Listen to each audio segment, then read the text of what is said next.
Alright, so admittedly, I felt a little bad as of recently, because I can tell that a good portion of you guys really do like these mono reviews, yet I haven't really been as attentive to these as much as I have with the trail stuff or any of my other content. So I figured I'd make it up to you guys and do a back-to-back Mana streak of reviews. And after Trials of Mana came Legends. Now, no joke, I actually have never heard of this game until I started doing this marathon. I thought it went Trials of Mana, and then the next game was Dawn of Mana on the PS2. But apparently, this one came out in between then, and in comparison to other titles in the franchise, I couldn't really get a feeling on what people thought about it. Sure, some liked it, some thought it was bad, some thought it was just forgettable. However, those chaps don't matter, because you're here for my opinion on these videos. Because for some odd reason, you guys think I have an opinion worth listening to. And what did I think about this one? It's kinda complicated. Admittedly, there's some stuff I think I definitely like, but I did walk away from this one feeling like the experience left a bit to be desired. And with that out on the table, that makes the question, what didn't I like about it? And what exactly did I think was good about this game? Well, how about I quit my yapping and get into my review instead? I'm Crimson Rosso, and welcome to my review of Legends of Mana. Starting off as I usually do, let's get into this game's pros before I talk about the problems. I'm funny. No, I'm really not actually. Anyway, the first thing I want to point out is just how damn pretty this game is. Now, the PS1 and N64 were obviously the era where we started to move away from 2D pixel games being the norm and embrace full 3D titles. However, unlike the Nintendo 64 where every single game was pretty much fully 3D that I know of, the PS1 had several games that stuck with the pixel art style. Not only because it was just a lot more cost effective than a full 3D game could be, but with the newer hardware, you could finally push past the limits of the pixel art that had reached their wall in the Super Nintendo. And while the main contributors to that were franchises like Star Ocean and of course Xenogears, Square would also continue to have Mana games in this pixel art as well with Legends of Mana, and it looked fucking fantastic. There's just this completely perfect balance of pre-rendered backgrounds with the immensely detailed models that make every single area in this game a very eye-popping treat. Made even better with just how much variety there is in the visuals. You've got your standard for most RPGs, towns, grassy areas, and dark dungeons, but then you get the more interesting variety stuff like the snowy landscapes or going to literal hell in this universe. The visuals are also worth appreciating due to the fact that this is the last home console Mana game that was fully 2D. As from here on out, Dawn of Mana would become the staple for the franchise as every home console would turn into a 3D title as a result. For better, and admittedly for worse. Far worse than you can imagine. We will get there, my Secrets of Mana fandom. We will get there, don't you worry. But hey, even if they can't have a perfect 3D run, I can still kick back and enjoy the near-perfect 2D one. I mean, just look at that. If that isn't worth appreciating, I don't know what is. That's really all I have to say about the visuals, though. So I think it's time we get into this game's combat. Now, there's one thing I've discovered throughout my journey with these games, is that when it comes to the action combat of Mana entries, or just the Mana entries in general, they're always willing to experiment with something different. Final Fantasy VIII Adventure took inspiration from Zelda, Secret of Mana had its stamina bar percentage garbage, Trials tried implementing class systems, each take the combat system of the original and tries to do their own thing with it. So that begs the question, what does Legends bring to the table? Well, one of the big major changes was your weapon of choice. So unlike something like Trials of Mana where every character had a set weapon style that they used in combat, Legends just lets you pick whatever you want right off the bat and run with it.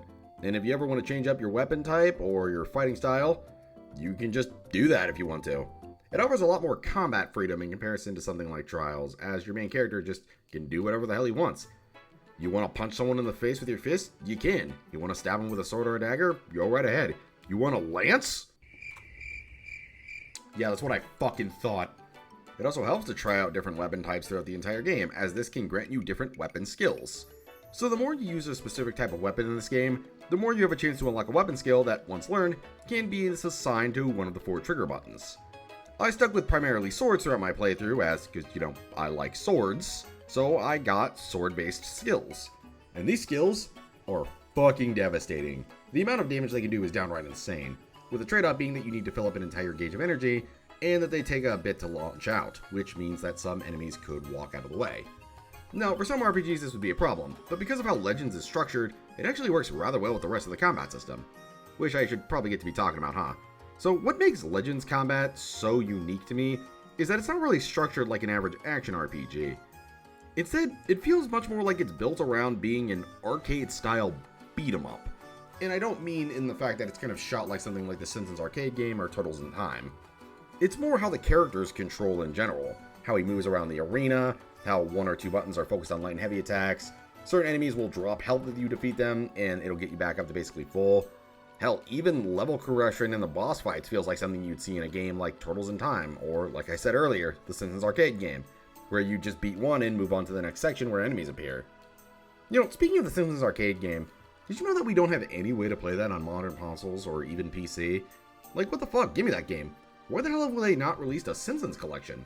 There's tons of games that many people, myself included, would love to play again. I don't know why I'm bringing this up here in a video about Legends of Mana of all things, but yeah, I don't know, it's just been something that's been on my mind for the past couple of weeks or so I'm making it your guys' problem now. Also, if they do make that, you can expect my money immediately. Okay, let's get back on track here. Anyways, I like the gameplay, long and short of it.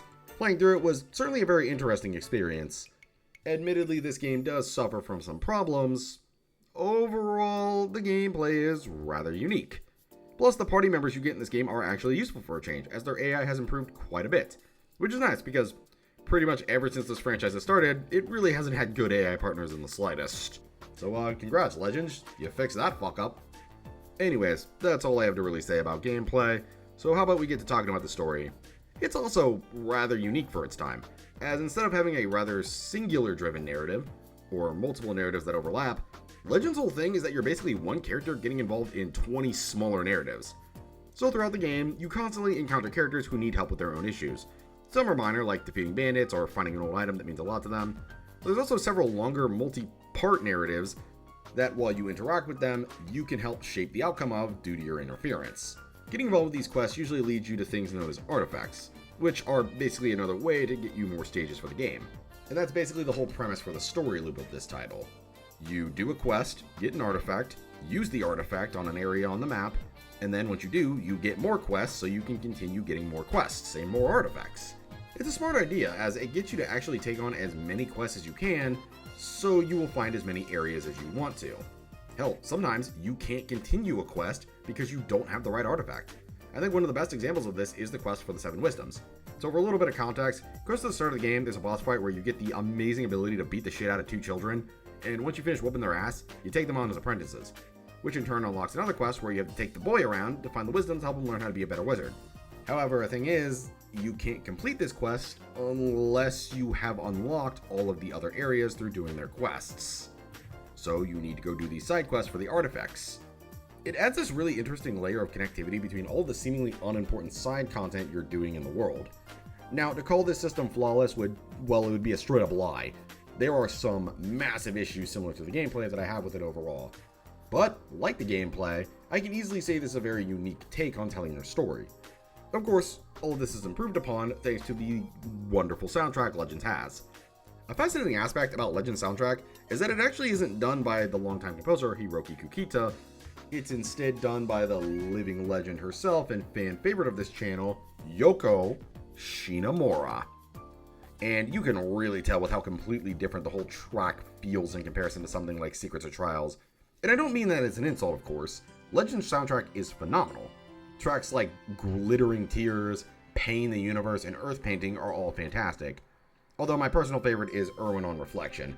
I remember I first ever came up to it and it just blew my mind how good that track was. Go check it out if you want some high energy for your day.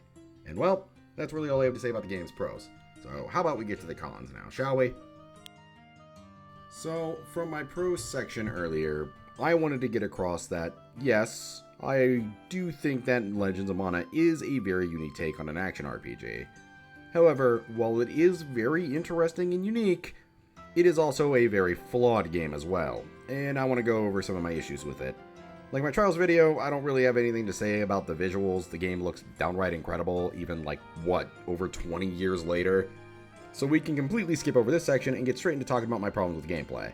Now, if you've played this game before, you may notice that I skipped over mentioning stuff like, party members that were monsters, the forge, the golem construction, Well, that wasn't just for the sake of shortening the video so I could get that collab I was working on finished, which, by the way, I was in a collab.